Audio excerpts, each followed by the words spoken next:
I seriously thought about not being me today. I have a meeting in about an hour with somebody from my alma mater to talk about their consulting club that they have now.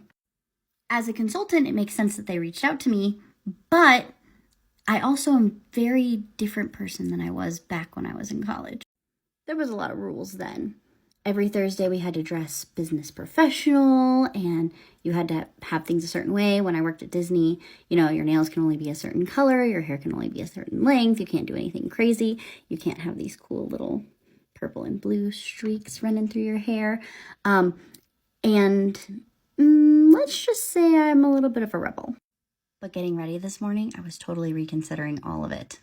I was considering hiding my hair and pulling it back and making myself look all professional like I was from LinkedIn world, and I decided not to.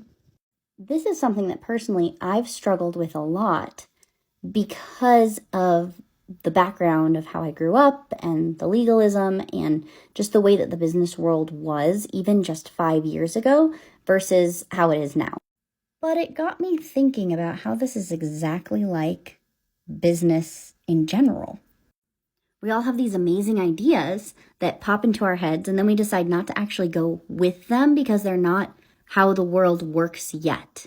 And one of the things that I tell my clients is that as creators and as entrepreneurs, we're usually creating a different, new, something that doesn't exist way to do things that makes the world a better place. Think about all the coolest things that you use right now. Your Mac computer, you go to Disney, you know how to use technology.